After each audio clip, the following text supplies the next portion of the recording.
श्री शुकदेव जी महाराज के जन्मोत्सव में जाकर के विराम ली थी।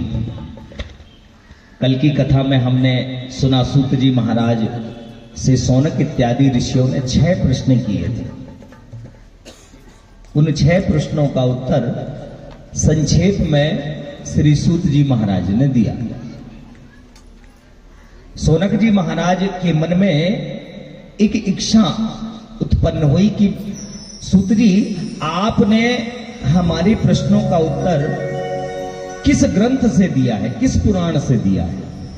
बड़े सहज में आपने हमको बता दिया, क्योंकि हमने अपने बुद्धि विवेक से बड़े कठिन प्रश्न आपसे पूछे थे, पर आपने बड़े सहज में उत्तर दे दिया। तो सूत जी महाराज ने बताया कि ऋषियों, मैंने आपको श्रीमद् भागवत महापुराण से ही आपके प्रश्नों का उत्तर दिया है। जैसे ही श्रीमद् भागवत महापुराण का नाम आया तो सौनक जी महाराज इस पुराण के बारे में तनक जानने की इच्छा हुई। तो सूत जी से निवेदन किया कि महाराज, तनक इस पुराण के बारे में बताइए तो। इस पुराण को किसने बनाया, कब बनाया, कैसे बनाया, कहां बनाया, क्यों बनाया। तो व्यास जी महाराज के जन्म की कथा हमने कल सुनी और किस तरह व्यास जी महाराज ने श्रीमद् भागवत महापुराण की रचना करी थी, ये सुना। और भागवत के रचना करने के बाद किस तरह भगवान भोलेनाथ के चरणों में एक पुत्र की कामना से विनती करी और भोलेनाथ ने ऐसी लीला रची कि श्री शुकदेव जी के महाराज के रूप में श्री व्यास जी के पुत्र बनकर के उत्पन्न हुए। और सूत जी महाराज ने अंत में कहा कि ये जो शुकदेव मुनि हैं, इन्हीं शुकदेव जी महाराज ने समय आने पर गंगा के तट में पांडवों के वंश के एक राजा हुए जिनका नाम था परीक्षित। उन परीक्षित महाराज को 7 दिन में भागवत सुना करके उसका कल्याण कर दिया। यहां तक की कथा कल के सत्र में हम आपने सुना था। अब सूत जी के मुखारबिंद से महाराज जैसे ही परीक्षित नाम के राजा का जिक्र हुआ तो सौनक जी महाराज तुरंत खड़े हो गए और सौनक जी महाराज ने हाथ जोड़ करके कहा कि प्रभु, आपने जिस परीक्षित नाम के राजा का अभी जिक्र किया है, जिसका नाम लिया, तो ये कौन से परीक्षित है? क्योंकि एक परीक्षित को हम तनक जानते हैं, एक कोई राजा परीक्षित है जिसके बारे में हमने तनक थोड़ा बहुत सुना है कि पांडवों के वंश का राजा था, बड़ा ही सुंदर था, सत्यवादी था, भगवान कृष्ण का अनन्य भक्त था। हमने तो यहां तक सुना है कि उसने माता के गर्भ में ही परमात्मा के दिव्य रूप का दर्शन भी कर लिया था। उसकी प्रजा में एक छोटे से जीव मात्र को भी कोई कष्ट नहीं था। अपने पुत्र के जैसे इस पूरी पृथ्वी का पालन करता था। पर यह बात समझ में नहीं आ रही है प्रभु कि जो राजा इतना सुंदर हो, जिस राजा के पास इतने अच्छे गुण हो, उस राजा से इतनी बड़ी गलती कैसे हो गई? वो राजा कैसे एक ऋषि को, एक ब्राह्मण को, एक महात्मा को कैसे ढोंगी समझ बैठा? इसलिए हे सूत जी महाराज, तनक ये परीक्षित के बारे में थोड़ा बताइए ना। हमें परीक्षित महाराज के बारे में तनक जानना है।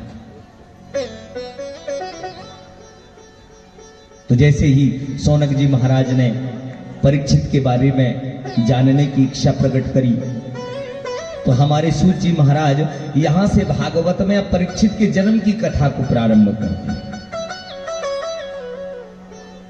सूत जी बड़े सुंदर भाव से वर्णन कर रहे हैं कि यदा मृदे कौरव संजयानाम वीरस्वथो वीर गतिम गतेषु वृकोदरा विद्य गदा विमर्श भग्न मेरुदंडे धृतराष्ट्रपुत्रे।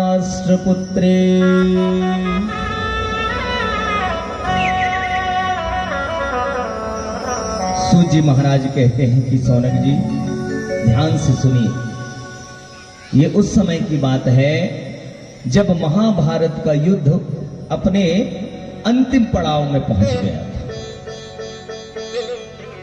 इस पृथ्वी में अब तक जितने युद्ध हुए महाराज, उन सभी युद्धों में सबसे भयंकर युद्ध की संज्ञा दी गई है महाभारत को।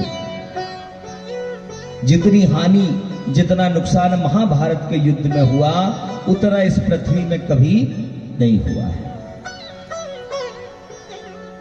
और महाभारत का युद्ध किसी दो पक्षों के बीच में नहीं है महाराज, एक ही परिवार के दो भाइयों के बीच में है। एक भाई के पक्ष का नाम है पांडव और एक का नाम है कौरव। और किस लिए हुआ? केवल जमीन के कुछ टुकड़े के लिए। ये महाभारत इत्यादि की कथाएं हम आपको तनक सीख देती हैं कि जो गलती पांडव कौरवों ने करी, वो गलती हम आपको अपने जीवन में नहीं करना है। पर इतनी कथाएं होती हैं, इतने कुछ बताया जाता है महाराज, पर लोभ है कि कमी नहीं हो पाता है। 1 इंच भी जमीन यदि किसी ने, भाई ने ले लिया, तो उसको मरने मारने में हम और आप उतारू हो जाते हैं।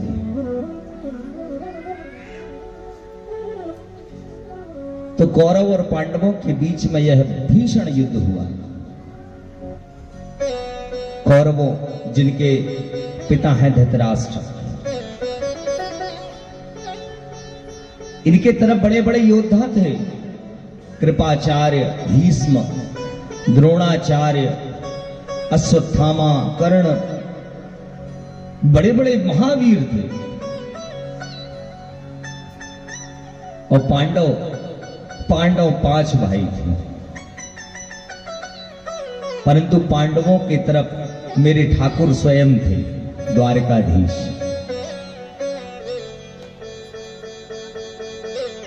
पांडवों ने 12 वर्ष वनवास काटा, 1 वर्ष अज्ञातवास काटा और केवल 5 गांव मांगने के लिए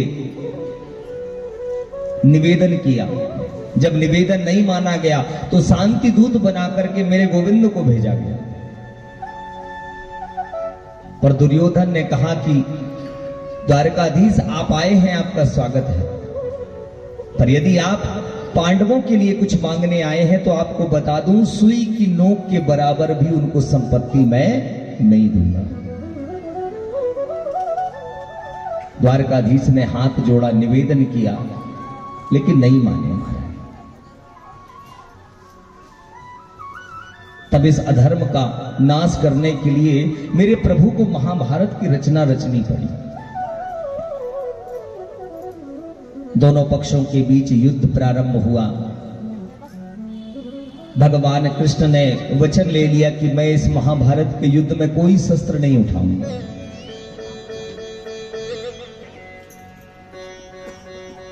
दुर्योधन भी भगवान से सहायता मांगने गए, अर्जुन भैया भी गए।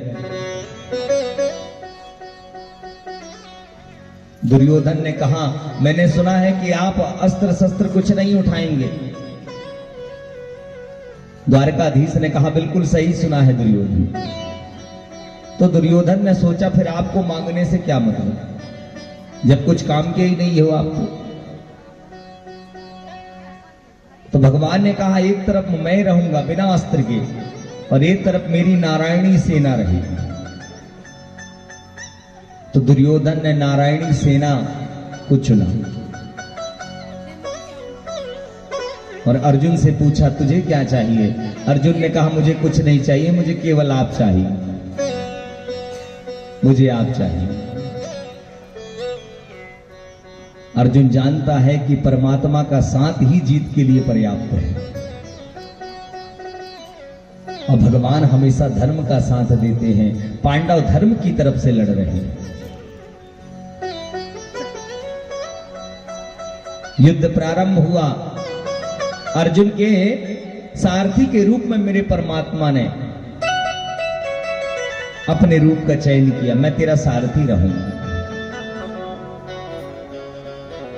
पर युद्ध में कुछ क्षण के लिए अर्जुन भी मोह में फंस गए।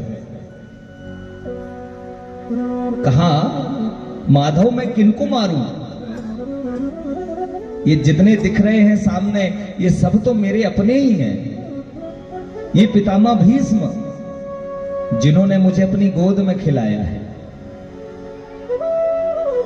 ये द्रोणाचार्य, जिन्होंने मुझे शस्त्र पकड़ना सिखाया।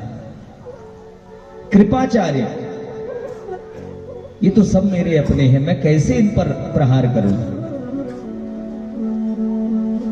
तब मेरे परमात्मा समझ गए कि ये मोह में अंधा हो रहा है। इसे धर्म और अधर्म नहीं दिखाई दे रहा है, इसे अपने दिखाई दे रहे हैं। तब मेरे परमात्मा ने रणभूमि में गीता का उपदेश अर्जुन महाराज को किया, जिस गीता के द्वारा हमारे जीवन के सारे प्रश्नों का उत्तर दे दिया है। संसार का ऐसा कोई प्रश्न नहीं जिसका उत्तर गीता में ना हो। आज हमारे गीता में अमेरिका, यूरोप देशों में रिसर्च हो रही है, वो उसका लाभ ले रहे हैं। पर हम भारतीय उसका लाभ नहीं ले पा रहे। इतने साधन हमारे पास हैं। भगवान ने अर्जुन के मोह के पर्दे को दूर किया। तब अर्जुन ने शस्त्र उठाया और पांडव और उनके बीच में युद्ध हुआ। और अंततः युद्ध में कौरवों को पराजय मिली है और हमारे पांडवों को विजय मिली है। अंतिम दिन का युद्ध हुआ है। पांडवों की तरफ से सभी ने युद्ध किया, कौरवों की तरफ से भी युद्ध किया, परंतु आज अंतिम दिवस कौरवों की तरफ से कोई नहीं बच पाया। जो मुख्य था इस महाभारत का सूत्रधार दुर्योधन, उसको भी भीमसेन ने अपनी गदा से उसके शरीर के सारे हड्डियों को चकनाचूर कर दिया। रणभूमि में पड़ा है, अपने जीवन की कुछ सांसों को गिन रहा है।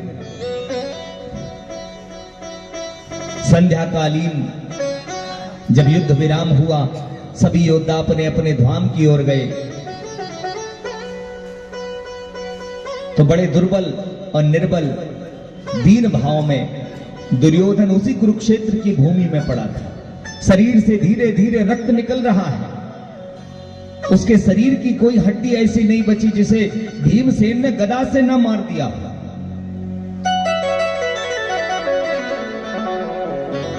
केवल विलाप कर रहा है। उसी समय, संध्या के समय, द्रोणाचार्य के पुत्र जो कि दुर्योधन के मित्र थे, अश्वत्थामा पहुंचा।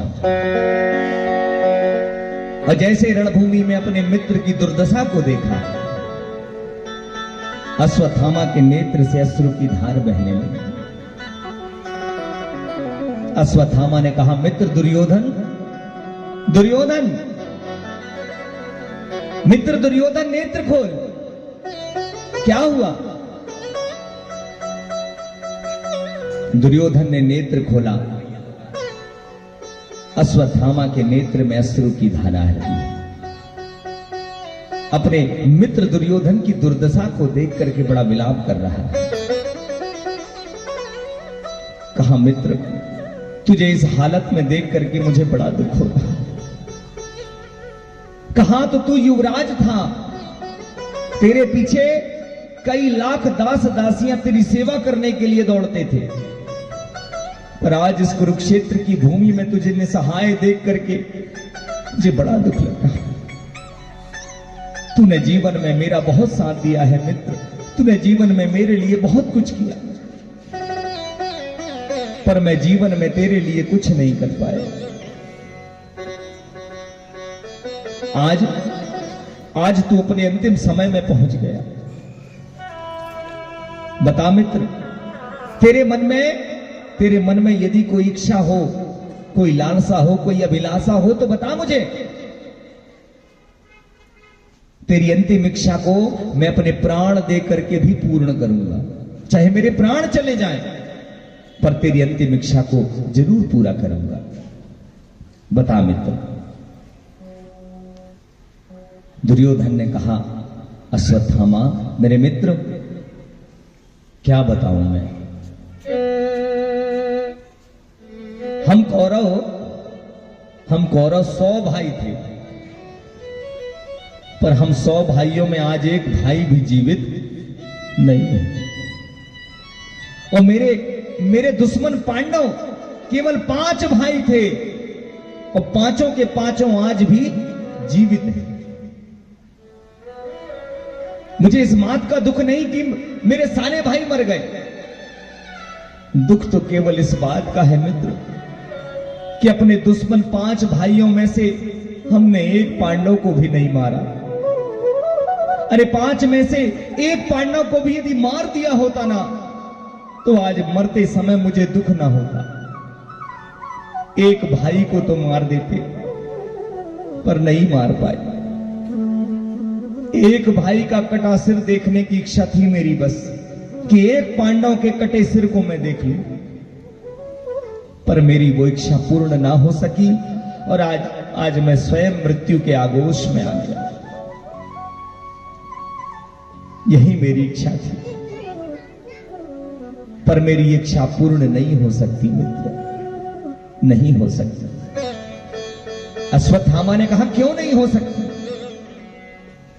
अभी तू जीवित है, और यदि तेरे मन में यही इच्छा है कि पांडव के कटे सिर देखना चाहता है, तो चिंता मत कर। तेरी इस अंतिम इच्छा के लिए भले मुझे प्राण देना पड़ जाए, पर तू एक पांडव का कटा सिर देखना चाहता था ना, मैं तुझे 5 पांडवों के कटे सिर ला करके दे रहा हूं, 5 पांडवों के। बस मित्र, तू अपने कुछ सांसों को बचा करके रख। जब तक मैं ना आऊं तो अपने प्राण मत छोड़ना, अपने प्राण मत छोड़ना, मैं अभी आता हूं। इस तरह वचन देकर के अश्वत्थामा महाराज पांडवों के शिविर की तरफ चला गया। आज पांडवों के शिविर में सब अपने अपने आसन में विराजमान हैं, क्योंकि महाभारत के युद्ध में पांडवों को विजय मिल गई है। पर विजय मिलने के बाद भी पांडवों के शिविर में कोई उत्सव नहीं मनाया जा रहा है, कोई उत्साह नहीं है, नाच गाना नहीं चल रहा है हमारा। सभी पांडवों के चेहरे में दुख है, क्योंकि पांडव जानते हैं युद्ध तो हम जीत गए, लेकिन इस युद्ध में हमने अपने ही नाते रिश्तेदार परिवारजनों को मार दिया है, अपने ही भाई बंधुओं की हत्या हमने कर दी है।